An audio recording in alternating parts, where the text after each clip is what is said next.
जोहार नमस्कार। झारखंड समेत देश दुनिया की तमाम बड़ी खबरों में से कुछ प्रमुख खबरों पर आइए नजर डालते हैं। जोहार दर्शकों, स्वागत है आपका आज के ताज़ा समाचार बुलेटिन में। हम आपके लिए लेकर आए हैं झारखंड और देश दुनिया की बड़ी एवं महत्वपूर्ण खबरें। तो चलिए बिना देर किए शुरू करते हैं। सबसे पहले बात झारखंड की। आज 27 मार्च 2026 को रामनवमी के पावन अवसर पर प्रभु श्री राम की आराधना और श्री रामचंद्र कृपालु भजन आरती के गायन का विशेष महत्व बताया गया है। मान्यता है कि इस भक्तिमय पाठ से जीवन में सुख शांति का संचार होता है और साधक को भगवान राम की विशेष कृपा एवं सकारात्मक ऊर्जा प्राप्त होती है। रांची पुलिस ने रामनवमी को शांतिपूर्ण बनाने के लिए सोशल मीडिया पर निगरानी और यातायात डायवर्जन जैसे सख्त निर्देश जारी किए हैं। साथ ही प्रशासन ने आम जनता से भ्रामक पोस्ट न फैलाने, नियमों का पालन करने और संदिग्ध गतिविधियों की सूचना तुरंत पुलिस को देने की अपील की है। ईडी ने केवीआईसी रांची में हुए 3.89 करोड़ रुपए के घोटाले में तत्कालीन कार्यपालक अधिकारी सुनील कुमार सहित 6 आरोपियों के खिलाफ विशेष पीएमएलए अदालत में चार्जशीट दाखिल की है। जांच में खुलासा हुआ कि आरोपियों ने फर्जी कंपनी और रिश्तेदारों के बैंक खातों का उपयोग कर सरकारी राशि की लेयरिंग की और काले धन से बेनामी संपत्तियां खरीदी। इस मामले में अब तक रांची के ओरमांझी में जमीन और बैंक बैलेंस समेत कुल 1.02 करोड़ रुपए की चल अचल संपत्ति जब्त की जा चुकी है। उपराष्ट्रपति सीपी राधाकृष्णन के 28 मार्च को प्रस्तावित रांची और खूंटी दौरे को लेकर झारखंड पुलिस ने सुरक्षा के कड़े इंतजाम करते हुए 22 राज्य पुलिस पदाधिकारियों को विशेष ड्यूटी पर तैनात किया है। आईजी मानवाधिकार द्वारा जारी आदेश के अनुसार रांची प्रक्षेत्र में सुरक्षा और कानून व्यवस्था बनाए रखने के लिए 10 अधिकारियों को विशेष रूप से रांची जिले की जिम्मेदारी सौंपी गई है। एसवीएन न्यूज झारखंड की खबर का असर। झारखंड बिजली वितरण निगम लिमिटेड JBVNL द्वारा बकाया बिजली बिलों की वसूली में दी गई राहत, किश्तों में भुगतान। धनबाद समेत राज्य के उपभोक्ताओं के लिए अब अपने पुराने बिजली बिल के बकाये को 4 आसान किश्तों में चुकाने की सुविधा शुरू की गई है। कनेक्शन की बहाली। जिन उपभोक्ताओं का बिजली कनेक्शन बिल न भरने के कारण काट दिया गया था, उन्हें विभाग आज से ही दोबारा जोड़ने की राहत दे रहा है। आर्थिक सहूलियत। इस निर्णय का मुख्य उद्देश्य आर्थिक रूप से कमजोर वर्ग पर एकमुश्त भुगतान का दबाव कम करना और उन्हें भविष्य में नियमित बिल भुगतान के लिए प्रोत्साहित करना है। जमशेदपुर में रामनवमी और झंडा विसर्जन को शांतिपूर्ण संपन्न कराने के लिए एसटीएफ डीआईजी इंद्रजीत महाथा ने सुरक्षा व्यवस्था की समीक्षा की और रूट का निरीक्षण किया। प्रशासन ने संवेदनशील इलाकों में ड्रोन और सीसीटीवी से निगरानी के साथ अतिरिक्त पुलिस बल तैनात किया है और नागरिकों से अफवाहों से बचने की अपील की है। रांची के JSCA स्टेडियम को BCCI कैलेंडर के तहत 9 अक्टूबर को भारत वेस्टइंडीज T20 और फरवरी 2027 में भारत ऑस्ट्रेलिया टेस्ट मैच की मेजबानी मिली है। इस घोषणा से खेल प्रेमियों और स्थानीय व्यापार जगत में भारी उत्साह है, क्योंकि महेंद्र सिंह धोनी के शहर में इन अंतर्राष्ट्रीय मुकाबलों से पर्यटन और अर्थव्यवस्था को भी बढ़ावा मिलेगा।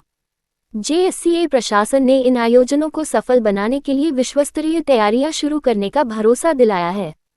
झारखंड में 27 और 28 मार्च को रामनवमी के दौरान धनबाद सहित कई जिलों में तेज हवाओं और गर्जन के साथ बारिश का येलो अलर्ट जारी किया गया है।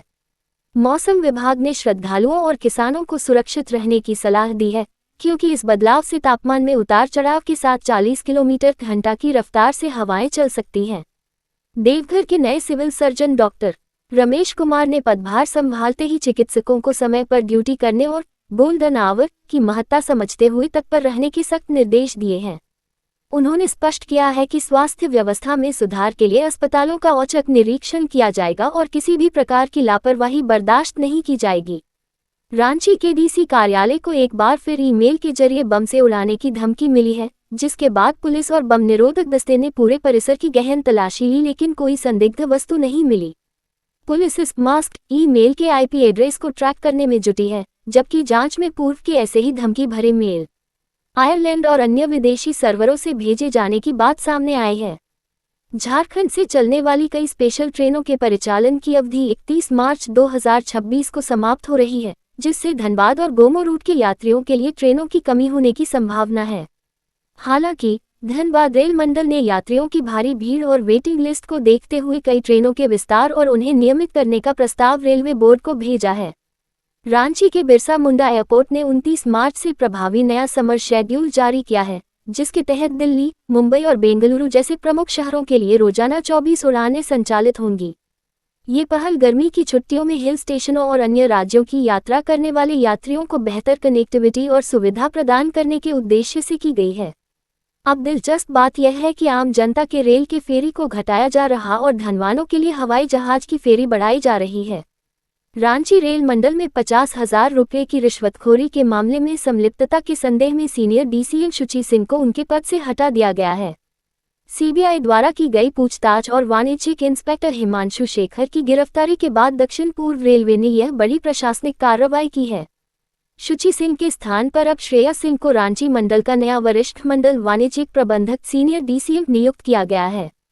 झारखंड सरकार ने संयुक्त सैनिक सेवा प्रतियोगिता परीक्षा 2023 के नवनियुक्त डिप्टी कलेक्टरों को जिला प्रशिक्षण के लिए आवंटित क्षेत्रों में तैनात कर दिया है। इस नियुक्ति सूची में झारखंड के साथ साथ बिहार, उत्तर प्रदेश और दिल्ली समेत अन्य राज्यों के अभ्यर्थी भी शामिल हैं, जो अब क्षेत्रीय स्तर पर प्रशासनिक कार्यप्रणाली का अनुभव प्राप्त करेंगे। झारखंड सरकार ने शासन में पारदर्शिता लाने के लिए डेटा साइंस और एआई आधारित सीएमडीप प्लेटफॉर्म लॉन्च किया है, जो इंफ्रास्ट्रक्चर, निवेश और जनकल्याणकारी योजनाओं की रियल टाइम निगरानी करेगा। यह आधुनिक सिस्टम पुराने फाइल ट्रैकिंग सिस्टम की कमियों को दूर करते हुए एक प्लेटफॉर्म, एक सत्य के सिद्धांत पर सटीक निर्णय लेने में नेतृत्व की मदद करेगा। बोकारो पुलिस ने रिकवरी एजेंट सोनू कुमार से लूटपाट करने वाले 3 अपराधियों को घटना के मात्र 12 घंटे के भीतर गिरफ्तार कर लूटी गई बाइक, मोबाइल और नकद राशि बरामद कर ली है। बालीडीह थाना क्षेत्र में हुई इस वारदात के बाद आरोपियों ने पीड़ित के फोन पे से पैसे भी निकाले थे, जिन्हें पुलिस ने उनके घर से छापेमारी कर धर दबोचा और जेल भेज दिया है। गढ़वा के रंका में हजरत तख्तकुशाह दाता के सालाना उर्स पर आयोजित कव्वाली मुकाबले का उद्घाटन पूर्व मंत्री मिथिलेश कुमार ठाकुर ने चादरपोशी और अमन चैन की दुआ के साथ किया। इस अवसर पर उन्होंने क्षेत्र में रामनवमी और उर्स के एक साथ आयोजन को गंगा जमुनी तहजीब और आपसी भाईचारे का अनूठा उदाहरण बताया। 15 में बच्चों के विवाद से शुरू हुई हिंसक झड़प के बाद पुलिस ने फायरिंग के मुख्य आरोपी भाजपा नेता उदय शंकर पांडेय समेत 4 लोगों को गिरफ्तार कर हथियार जब्त कर लिया है। एसएसपी के निर्देश पर त्वरित कार्रवाई करते हुए इलाके में सुरक्षा बढ़ा दी गई है और पुलिस अब आरोपी के शस्त्र लाइसेंस को रद्द करने की प्रक्रिया शुरू कर रही है। एसएसपी ने कहा, अपराधी दोषी व्यक्ति किसी भी पार्टी का हो बख्शे नहीं जाएंगे, सख्त कार्रवाई होगी।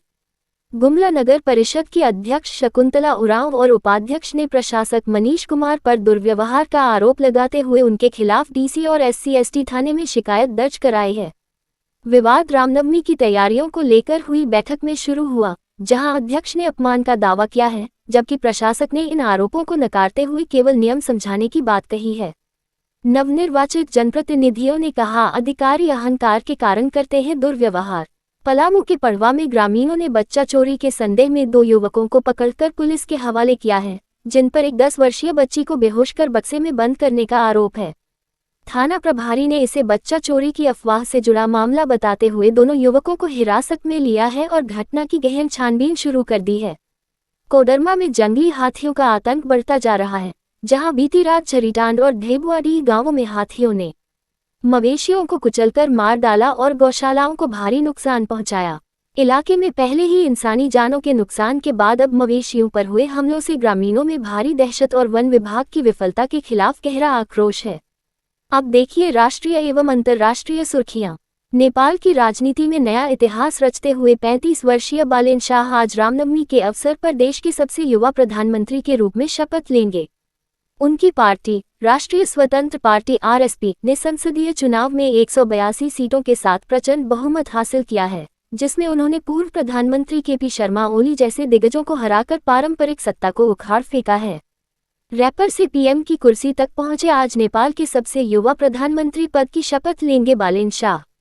भारत सरकार ने वैश्विक ऊर्जा संकट के बीच आम जनता को राहत देते हुए पेट्रोल पर एक्साइज ड्यूटी घटाकर 3 रुपये कर दी है और डीजल पर इसे पूरी तरह खत्म कर शून्य कर दिया है।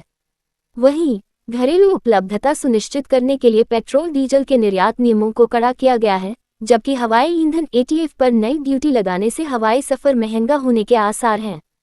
चुनाव आयोग ने भवानीपुर के रिटर्निंग ऑफिसर सुरजीत रॉय की नियुक्ति पर तृणमूल कांग्रेस की आपत्ति के बाद राज्य सरकार से नए अधिकारियों के लिए 3 नामों का प्रस्ताव मांगा है। साथ ही निष्पक्ष चुनाव सुनिश्चित करने के लिए आयोग ने जादवपुर और हल्दिया समेत 23 अन्य केंद्रों के रिटर्निंग अधिकारियों का भी तबादला कर दिया है। तृणमूल कांग्रेस ने चुनाव आयोग की निष्पक्षता पर उठाए सवाल। यूरोपीय संघ की शीर्ष राजनयिक काजा क्लास ने रूस पर ईरान को खुफिया जानकारी और ड्रोन मुहैया कराकर अमेरिकी सैन्य ठिकानों पर हमले करवाने का गंभीर आरोप लगाया है।